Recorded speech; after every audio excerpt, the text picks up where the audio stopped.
Welcome to the P.A.S. Report podcast. If you're tired of censorship, outraged by government abuses, and thirsty for real insights, then you're in the right place.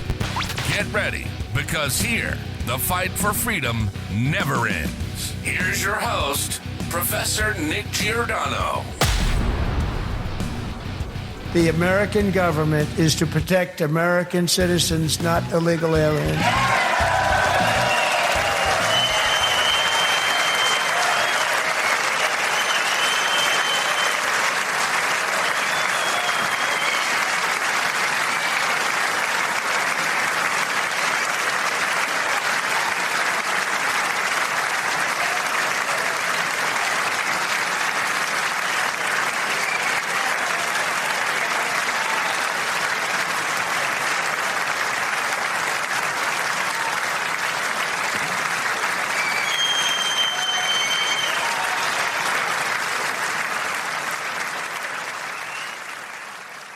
What's up, America? Welcome back. It's Rich Valdez. We continue the conversation. And did, in fact, the Democrats fall for it? Did they take the bait? Did they decide to show America what they're really made out of? Professor Nick Giordano weighs in. Professor Nick Giordano is professor of political science at Suffolk Community College here in New York. One of the few conservatives in New York. He does a bunch of other really fun things as well. Professor Nick Giordano, host of the P.A.S. Report. Welcome back. What's up, Rich? Always glad to be with you. Yes, sir. So let's get into this because State of the Union, I want to get into this recap. I was just sharing with the audience. I think that the president not so much set a trap, but more so really set a scenario for the American people to say, do we agree with this or do we not agree with it? And Democrats really, in my opinion, they really jumped in head first saying, yes, we support the killing of innocent people on trains and subways when they wouldn't get up and applaud for this grieving mom who just lost her daughter, Irina Zarutska. Your thoughts? Well, I mean, if I was a political advisor to Democrats, I would have been on the phone last night texting them during the State of the Union, get your butts out of those seats and start applauding because you look terrible right now. You know, there's certain things that elevate above politics. We all understand that Republicans and Democrats have differences on the issues. But when you're talking about a girl that came here from the Ukraine to escape war, to escape death, and she comes here and on a train, she's stabbed in the neck, and Democrats don't applaud when Trump calls her out, gives her praise, saying this should not have happened in the United States. Her parents in that room crying, the mother was crying, and Democrats just sat on their hands. I think that's disgraceful. And I don't understand the logic behind it because there's certain things that are simply common sense. And that's one of those things that are common sense, that you stand and applaud to make sure that you recognize the death of this young girl, how she died so needlessly.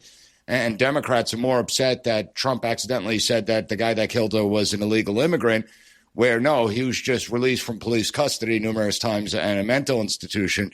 And yet they ignore Irina and how she died so senselessly. Yeah. Listen. I believe, oftentimes in this business that we're in, we talk about how the other side can be tone deaf, or they say that we're tone deaf. But really, in this case, I think this is really the height of crazy, right? I really think, with that woman just feet away from her, certain Congress people just cold shoulder to this lady that did nothing, right? She did nothing to them. But it's not new. I mean, don't forget during the last State of the Union address where they didn't even stand up for the little black kid that had cancer who wanted to be a police officer. They sat on their hands with that and they looked terrible. And yet, it seems there are a lot of Americans that don't care about, any type of just respect, right? I mean, that's what it comes down to, just decency and respect within society. Wow, that's a good point, and I'd forgotten about that. I remembered when that happened, and I remember this, and it seems to be, to me, that this, I may be too close to this, right? I just may be too close to thinking that this is going to really harm the Democrats, but what are your thoughts? Do you think this is going to hurt them in the midterms? Because I feel like this is a campaign ad that just won't end. I don't think it will hurt them necessarily, and what I mean by that is, yes, Democrats made the Republicans' job a lot easier by cutting campaign ads. I mean, when President Trump just asked that one question, Does the government solely exist to protect the American people over illegal immigrants? And everyone stood up and applauded except for Democrats. That right there is your campaign ad. You're going to see that in every district where it's a close race, every purple district throughout the United States. But we also have to recognize that the left is energized, that the left is going out to vote. There is no doubt about it, that they're the ones that are energized, the base is motivated, they're organized, and so they're going to cast their votes. It's how do the people in the middle, how do they feel about it? And I think many in the middle will be turned off by it, but the question is, are they going to turn out and vote? We've seen disengagement from the political process over the course of the last several years, particularly in midterm cycles. Republicans don't do as well in midterm cycles. And it's usually the party in power that loses. The only exception to the rule was on 2 occasions, George W. Bush in 2002, and I believe Dwight D. Eisenhower. So Republicans are already facing an uphill battle. Democrats, it seems that JFK party, the Bill Clinton party, that's long dead. This is now the Democratic Socialists of America party. And I think Republicans need to start framing it that way. Like, this is serious. And the midterm elections do matter. And what do you want to see happen in the United States? Democrats don't have a real platform. Their platform is F Trump. We're going to impeach him. We're going to try and get rid of him. We want to defund ICE. We want to protect illegal immigrants. We want boys competing in women's sports. So Democrats' platform is toxic. And Republicans need to start exploiting it, calling it what it is. This is nothing more than a way to start to dismantle the United States of America. And I think that if Republicans don't play it from that angle, they're in for a rude awakening. Professor Nick Giordano, you just mentioned something that I think is key. You said this may not hurt them, and you may be right, sadly, that it may not hurt them, especially amongst their base. Independents, I think it will move the needle. But do you think that this is going to continue to be the defining issue? I think in Trump's reelection, this was the defining issue, not crime per se. Crime was the byproduct of illegal immigration. We've seen a lot of improvement in illegal immigration, so one would think that the electorate may not be as hot on that issue. But to me, it seems like many people, at least in the base, are as hot on this issue as ever. They are. And the question is, how motivated are they to get to the polls, though? So we know that when Trump is on the ballot, Trump supporters turn out, and they turn out en masse. We saw it in the last election cycle. But when Trump is not on the ballot, then we see candidates that do suffer because they don't have that extra push that Trump gives them. Now, this is going to be different. Don't forget, President Trump, he is a showman. And he plans on doing one of those, Republican-style conventions before the midterm elections. He's going to try and energize. We already know he's going to go coast to coast and campaign for a lot of candidates. But as far as Republican voters go, part of the problem is when you are successful and you have success early on. So take the border, for instance, where border crossings are down 99%.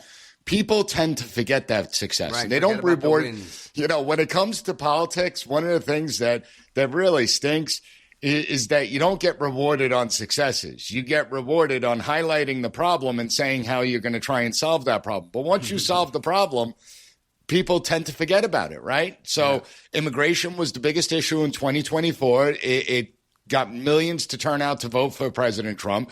However, I think it's going to come down to economics. When it comes to the midterm elections, people are going to start making their decisions in July, August, and particularly September.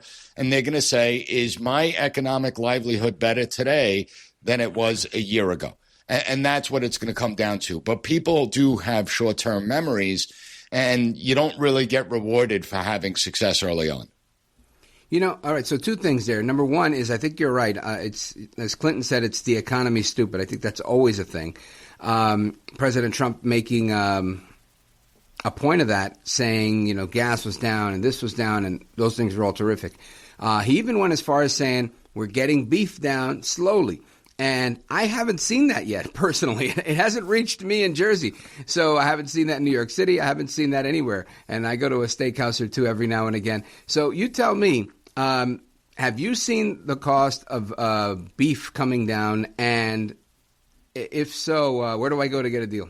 Well, no, and this is the frustrating thing, because There are several reasons why beef prices are so high. One is because of a drought that took place over the last several years in the Midwest, in cattle country.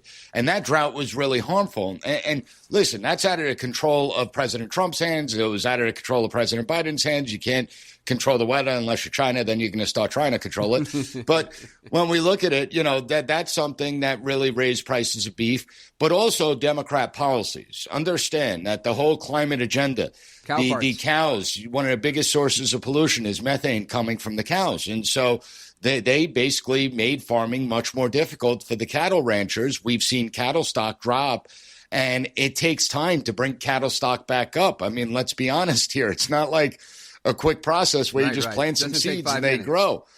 You got to have cattle mating with each other, and you got to wait till the cattle grows enough. So I think it's going to be a while before beef prices get down. I think, though, gas prices, I think, is the most important, because that's something that people see immediately, right? When they're at the pumps and they're holding that pump and they're just sitting there looking at the price, continuing to go and go and go. If you bring gas prices down, that's immediate relief. So I think President Trump should really hit gas prices hard, try and get them down to like $1.75. If he could get them down to $1.50, I think that's huge, but also carries risk, because the cheaper gas gets, the more difficult it becomes for our oil producers to get the gas out of the ground, because the loans won't be able to be covered, and there's not a lot of profit there. Yeah, the margin gets reduced. It does. And so it's like a catch-22. But again, I think it's all about elections in this cycle. I think it's all about the economy. I think that's going to be the main thing that gets people to vote. Again, I don't think that the left is voting on the economics of anything. I think that they're voting just with emotion. They despise Trump. They despise Republicans. Ultimately, they despise the United States of America and Western civilization. And so they're energized to come out and vote against that. President Trump and Republicans need to make this a pivotal election year. That I know we say it every time. This is one of the most important election years ever. They get bigger each time. It does. But the stakes are really high. Like, do Americans want to live through another impeachment? How many impeachments are we going to see? 8, 9 impeachments? It's becoming farcical at this point. And yet that's exactly what Democrats are campaigning on. Amigos, we're coming right back with Professor Nick Giordano, host of the P.A.S. Report. And when we come back, Professor, I want you to see a video. I was scrolling through the social media, and I saw a video of President Trump last night at the State of the Union, followed immediately by almost an identical speech by President Clinton back in the 90s, about 30 years ago. And I thought, man, he should have probably used Clinton's words when he did that speech to see what reaction he would have gotten. So keep it locked right here, amigos. We're coming right back. It's Rich Valdez. This is America. This is America. If you agree with this statement, then stand up and show your support. The first duty of the American government is to protect American citizens, not illegal aliens.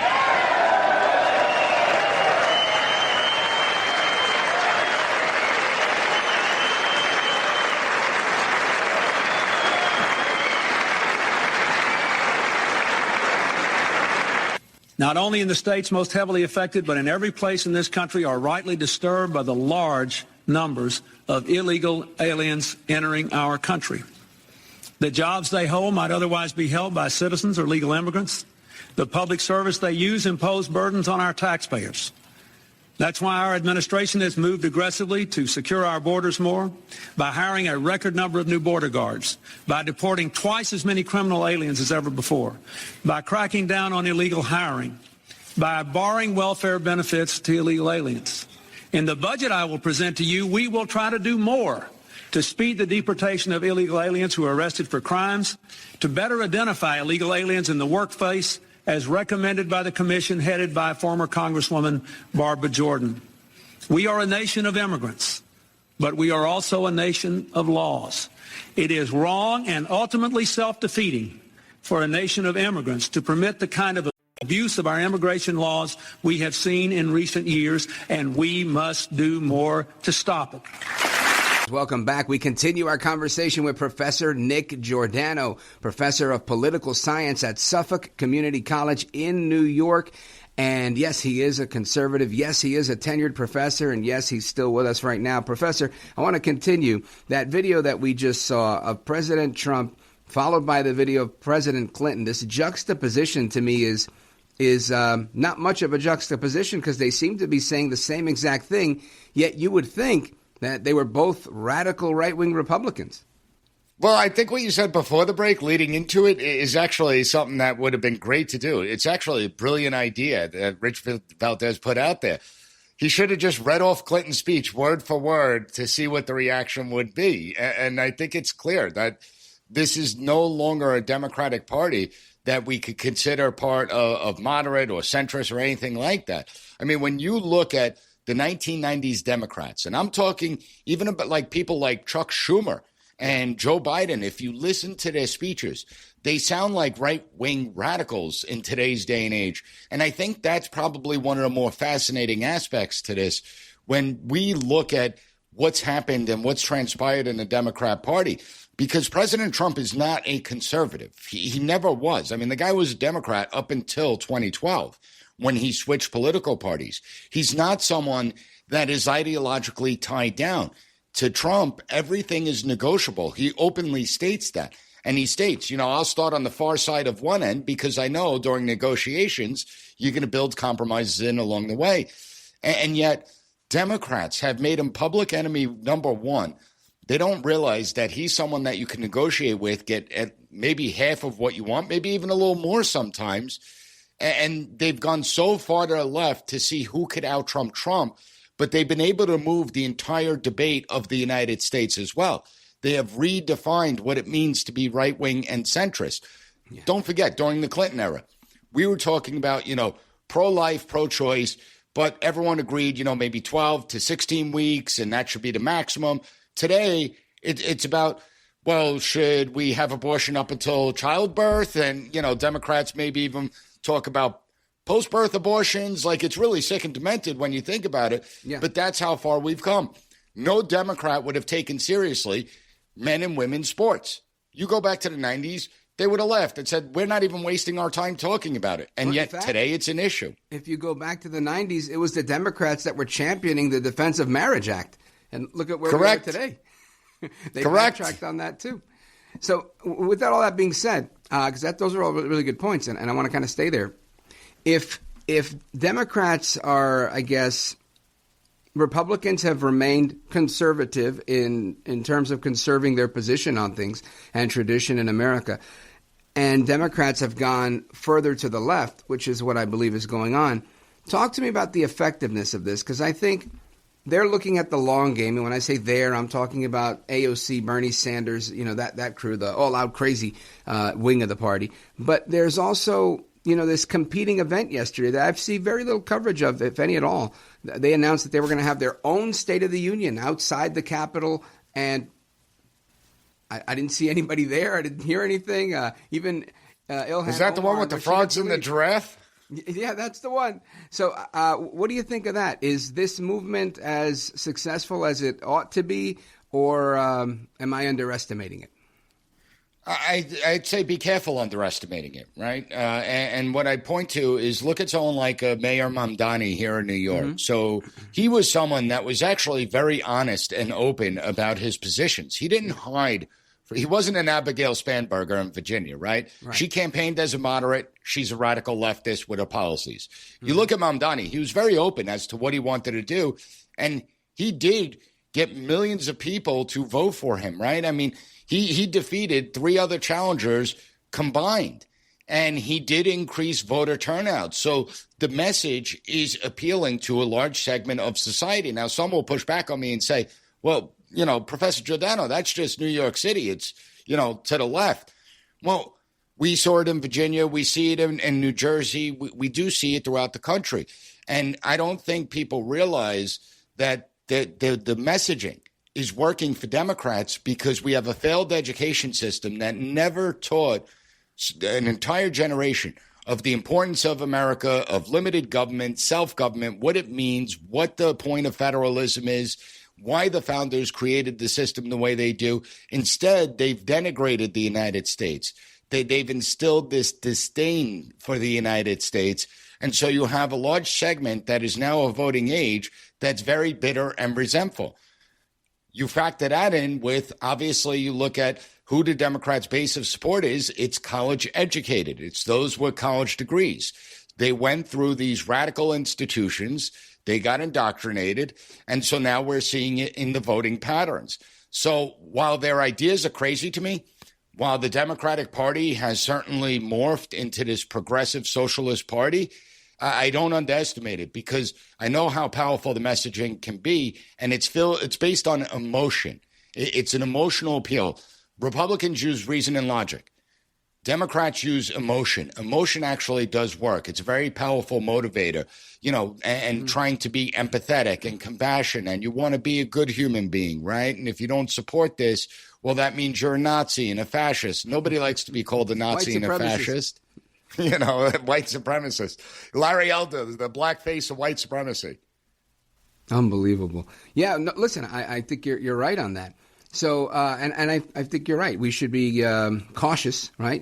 Because you make fun of them because it's kind of silly, but at the same time, they're winning elections and they raise tons of money and they're becoming very wealthy in the process. So, to me, it says you can't underestimate them.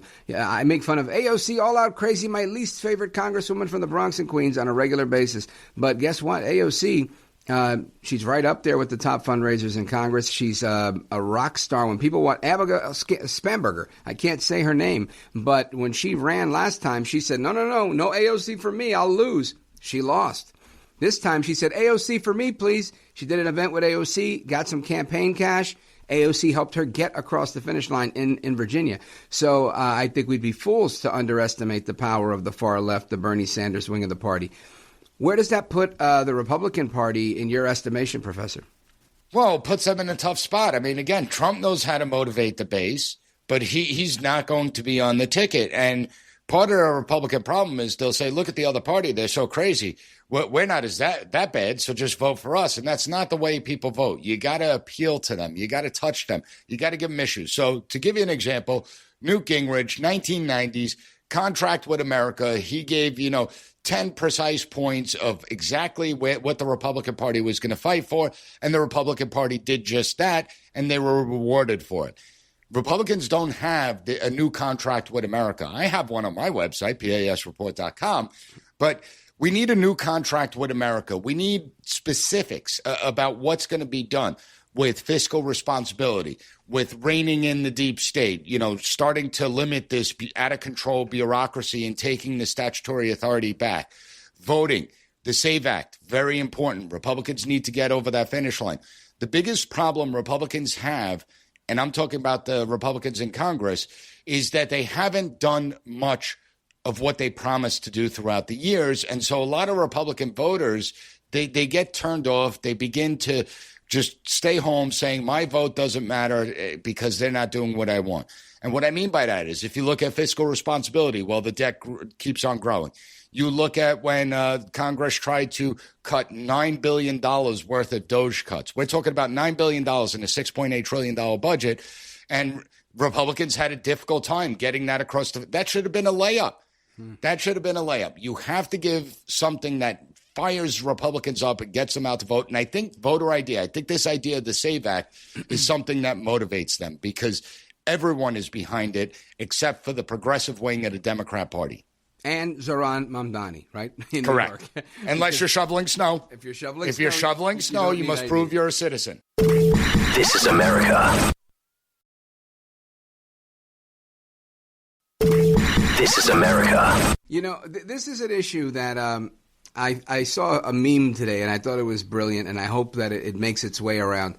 And it said, stop Trump from stealing another election. Vote for voter ID, paper ballots, same-day results. And I thought, that's brilliant. And if you could fool people into that, great. Do you think that most Americans – well, I'll preface this with a story. And I wish I had time to put the clip in, but there's a guy out there. I forget the name of this channel, but it's funny, and I check it out. I'm scrolling, and there he is, and he's in the street, and he's like, hi, we're with Second Chances something or other. And we're trying to help some of these people that have been deported by ICE to come back home.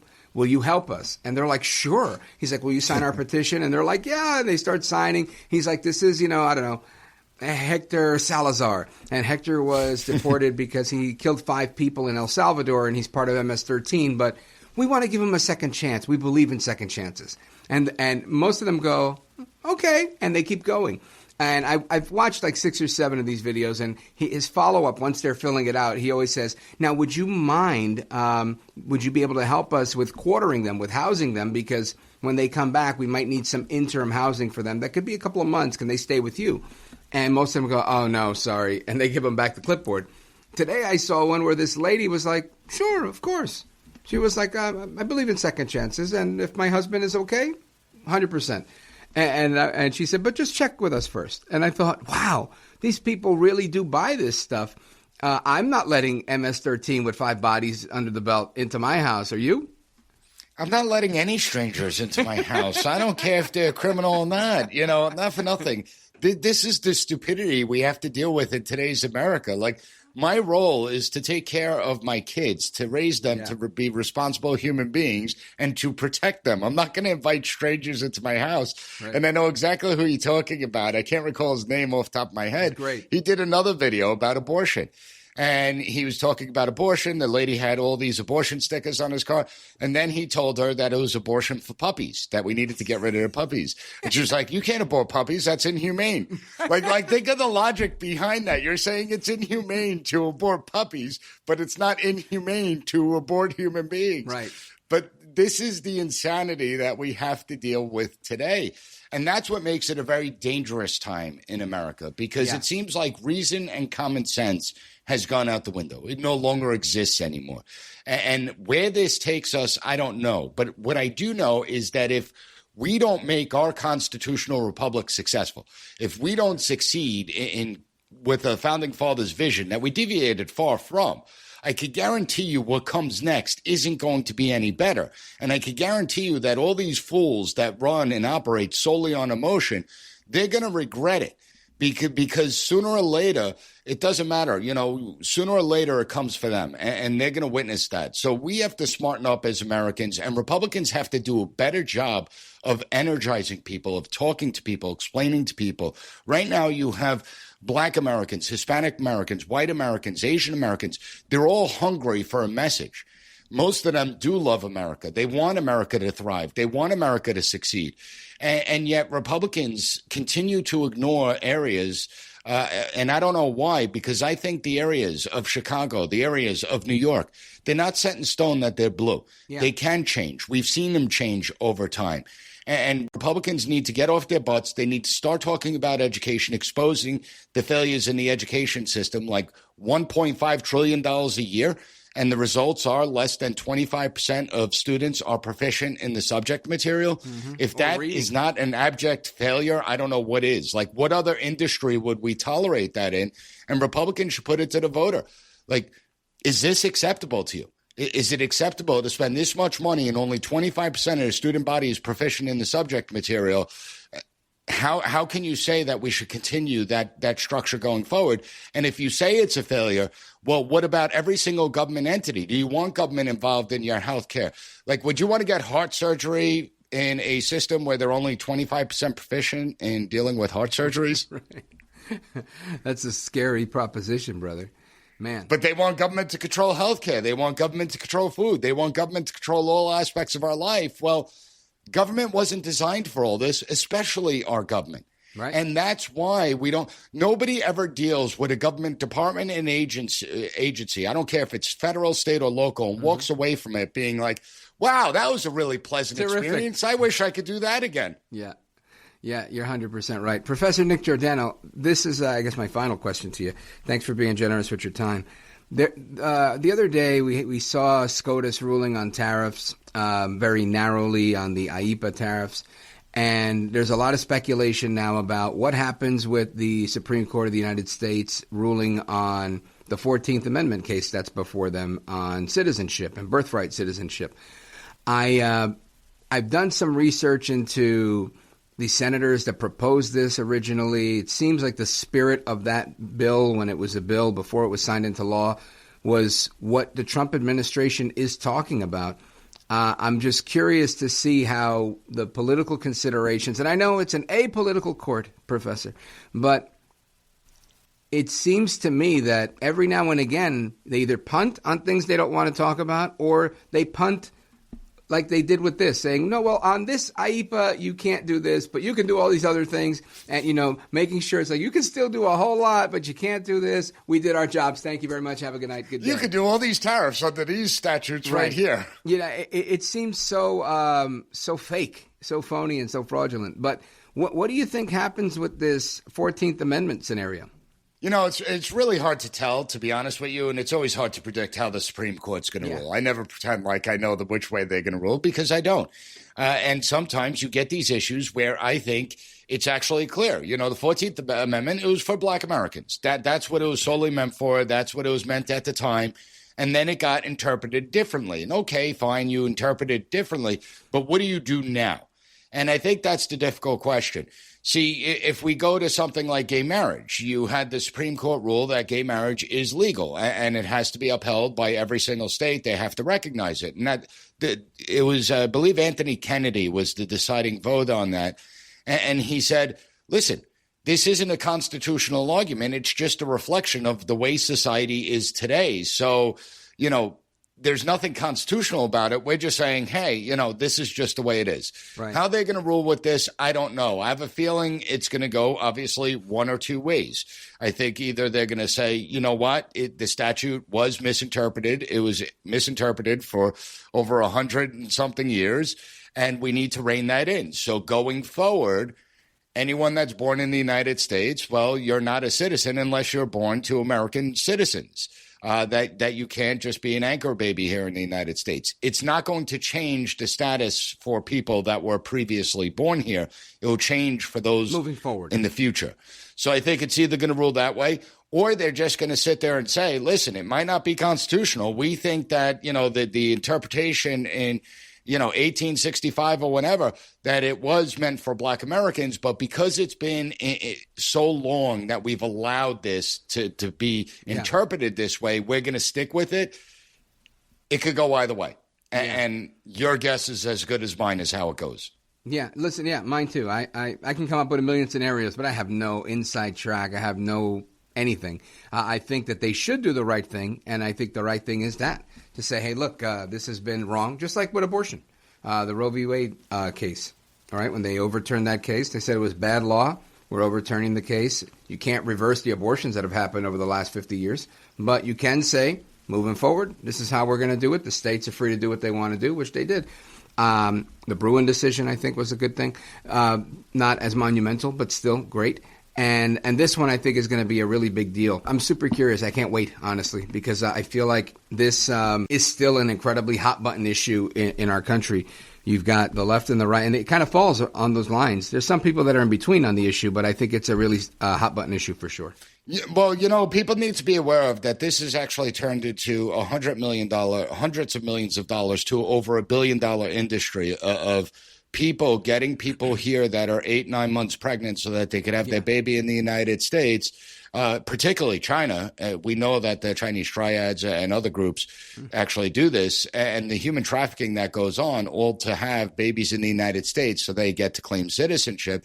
And I think that's a big deal. People need to be aware of that it's not people that are seeking a better life. It's not people that are seeking, their love for America and they're loyal and patriotic Americans. It's people that are getting here by devious means for potentially devious purposes. Really well put. Professor, we'll leave it right there. I want to thank you for your time. You are a gentleman, a scholar, and a patriot. Folks, check him out at the P.A.S. Report podcast. Professor, where do people go to subscribe to the podcast and to learn more about the work you're doing?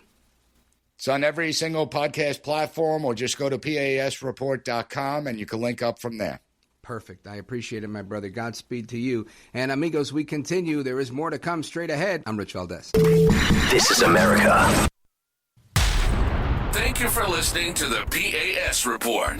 Don't forget to rate, share, and hit that subscribe button. That way you'll never miss an episode. For more exclusive content and updates, visit us at PASreport.com. And follow Professor Giordano on all social media platforms at P.A.S. Report.